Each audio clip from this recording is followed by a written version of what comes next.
So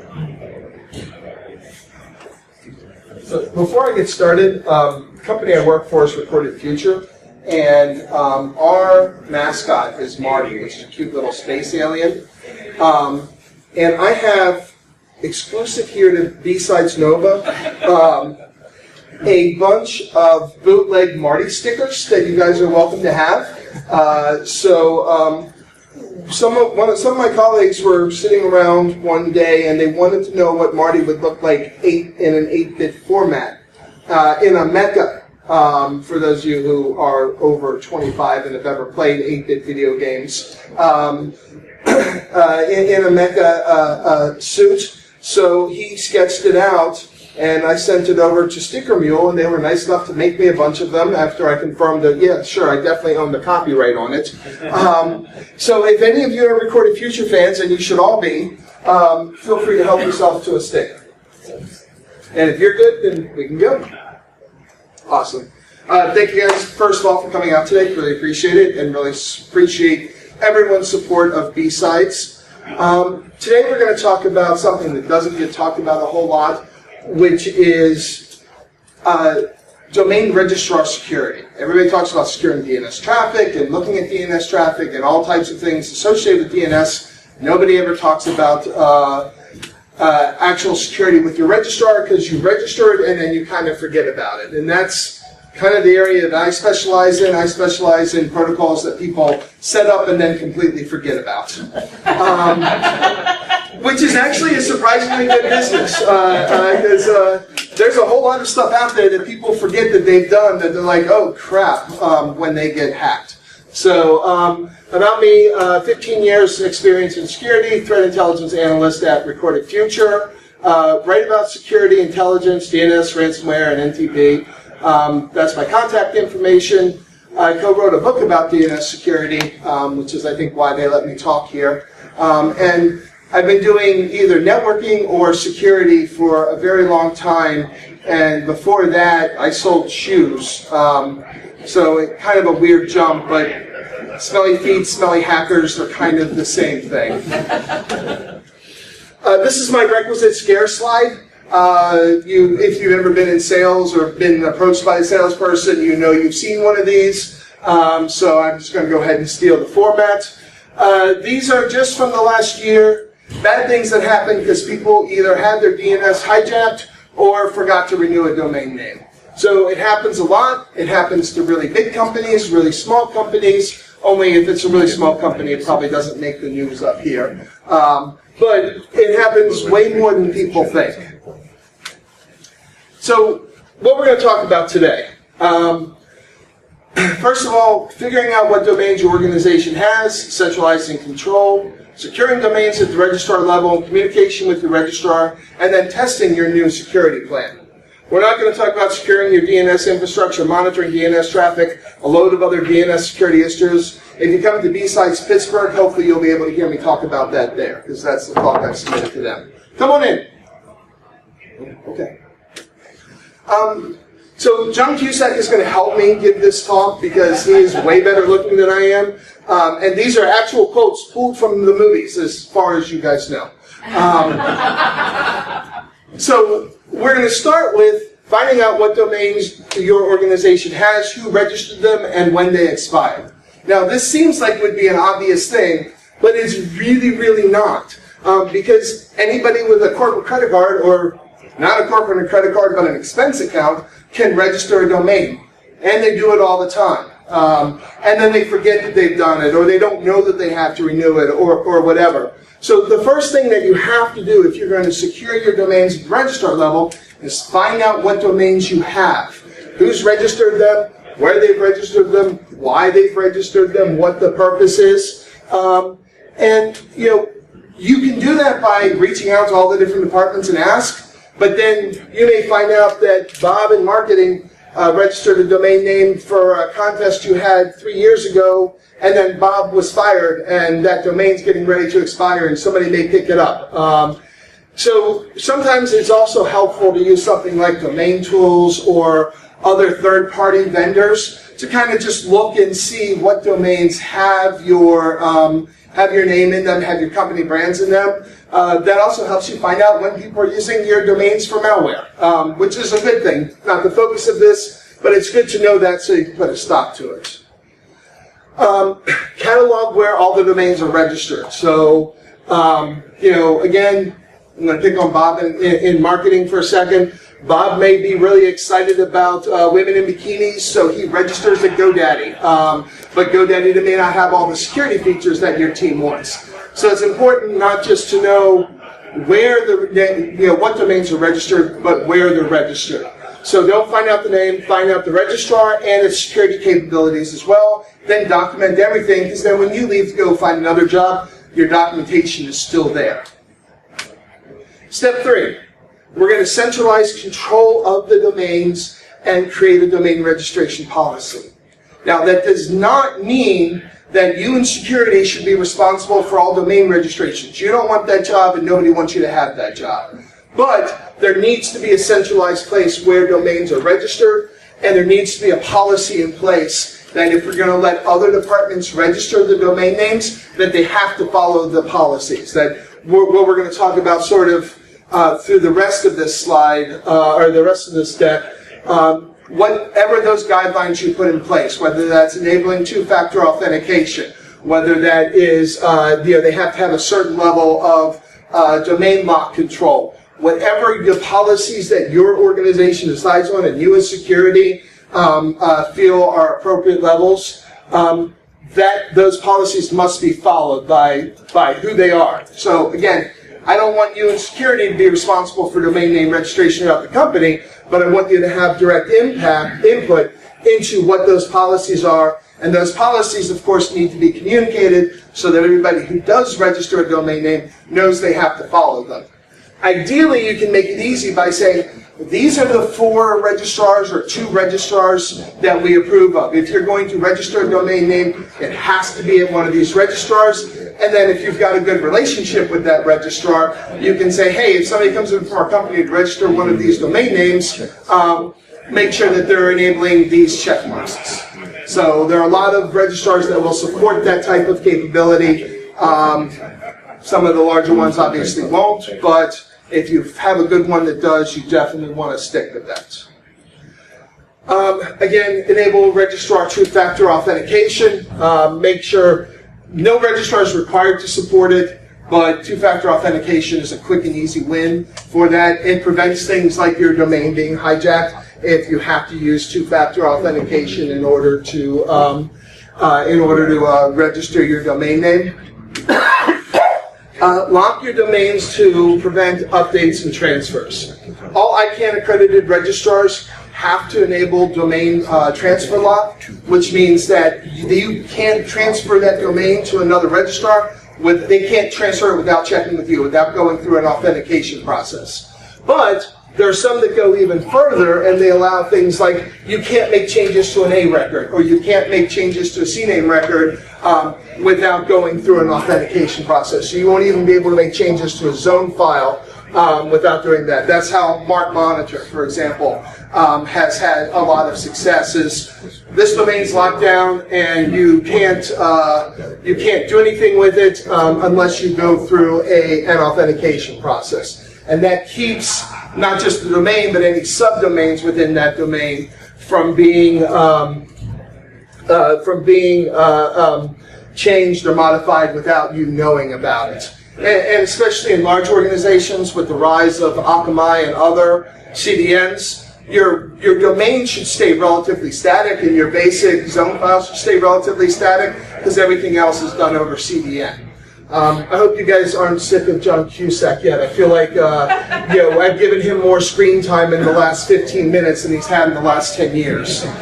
So I hope that's okay. Enable DNSSEC for all of your domains. It used to be a real pain in the butt to run DNSSEC, but honestly it's gotten a lot better. I know I use Dyn for all my domain names, and it's just a click of a button. They generate the certs for me. I enable it. I renew it once a year or more often if I want. And I know that my domains are trusted when people do transfers and do queries against my against my domain names.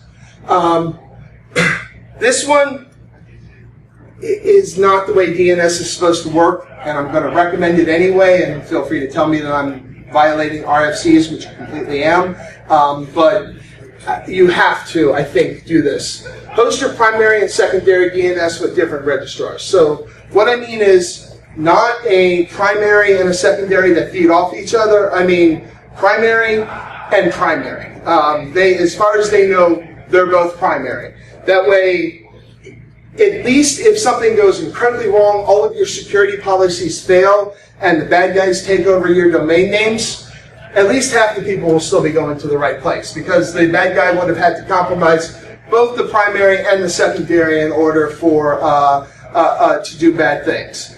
It's a pain in the butt, and again, it's not the way DNS is supposed to work, but it adds a level of security because the two are completely disconnected from each other, and the secondary is not a slave to the primary. I'm surprised that works at all. I mean, I'm confused how you can pull that off, like especially from a name resolution perspective on the client side. I mean, right? It's pointing to a particular name server that's hosting that DNS from one provider. Right. You're saying. So when I register the domain name, I can put down who my DNS servers are. They don't all have to be at the same provider. So one can be that. Now, it doesn't work if somebody completely steals your domain name. You're absolutely right. But if somebody gets into your registrar and makes a bunch of changes, your secondary registrar will still work. So yeah, I'm hoping that with the registry lock, your registry transfer lock, and the two-factor authentication, that will keep you from getting to the point that somebody outright steals your domain. But if they get access and they can make changes to A records or whatever, at least your secondary registrar will still be up. Isn't that increases your potential? Because now you have two, but both of them have to be good. And if one of them makes a mistake, half of the user will be. Oh, right, absolutely. So it's either way, right? I mean, either way, you're stuck with. You have to have one registrar that is always right and never makes a mistake, or you have to have two registrars that you hope neither one makes a mistake. It depends on what you consider to be sort of your failover mode. I mean, it's the same thing as clustering servers, right? You cluster servers, hoping that none of them break down, but if one of them breaks down, the other ones kick in, So if you've done your research and you look at the security track record of the registrars that you're using, hopefully you're only using secure registrars. And the other option, of course, is if you're large enough and have enough infrastructure, that secondary registrar, that secondary servers can be you. You can put that in your data center. You can maintain them and so on and so forth. It's just at this point, especially with split DNS and everything else, there's very little reason to take up space in your data center with primary and secondary DNS servers. Honestly, yes, for the stuff that's internal to your network that you don't publish publicly anyway, absolutely. But for the rest of the stuff, it's just so much easier to have a third party do it as long as they're following the right security protocols and you challenge them. Which leads to my next thing, which is really important. Pen test your registrars, though that doesn't mean try and hack into their DNS servers. Please don't do that. But social engineer. There's a lot of talks about social engineering here today. Social engineer your registrars. Can you reach out and get them to make changes without the two-factor authentication? Are they listening and following the procedures that you have in place with them? I think that's really important and not just with your domain registrars, but with any of your cloud providers, right? We've put so much stuff in the cloud. You need to test the security of your cloud providers the way that you would anything else internally, because they're essentially an extension of your organization. Especially with something like DNS, which is so critical to every organization. Email works, web works. Your whole organization is based around that. It's important to make sure that they're following the security protocols in the same way that your internal staff is supposed to be following protocols. And that goes back to when you talk about pen testing, using either third-party providers or if you have access to who is registry information to continue to monitor for your names, your brands inside of newly registered domain names, looking for things that might have been registered internally by somebody who's not following proper procedures, or by a bad guy looking to take advantage of your name to launch phishing attacks and so on. And so this is, for those that came for the John Cusack quotes, this is the John Cusack quote, which I'm actually going to just zip up this entire presentation and send it over to the Academy Awards to archive for his in memoriam, because I think I've gotten most of his movies in there. So if anything happens to him, hopefully we'll just use this presentation. So I'm putting this quote up here because this is the way people think of security teams, right? They hate us. We're the department of no. We tell them bad things. No, you can't do this. No, you can't do this. No, you can't do this. And when you go back to your companies and you say, oh, hey, you know what? We never really thought about how we secure our domain names at the registrar level. We need to think about that. We need to kind of put this together as a plan. Undoubtedly, there'll be pushback. You know, marketing isn't going to want you to be in charge of domain names. Not that you're proposing that, but that's what they're going to hear. Sales, same way, etc.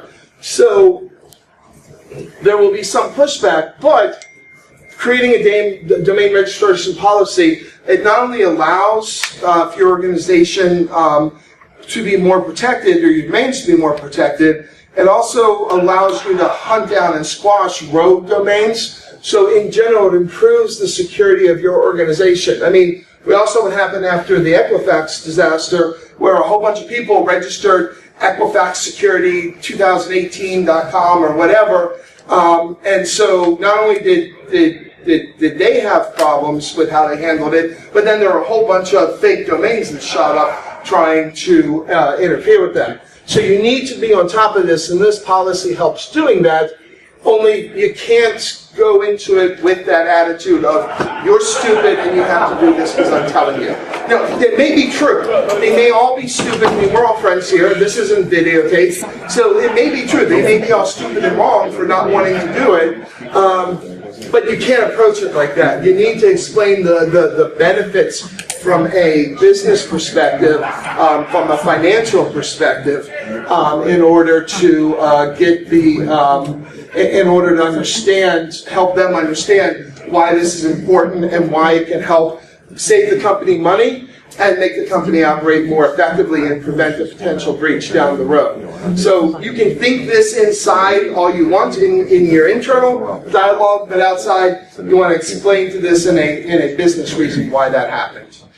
One last, we have questions, but before we get to those, I do want to tell you guys again, I work for Recorded Future. They were very nice to give me enough time to do the research and put this together.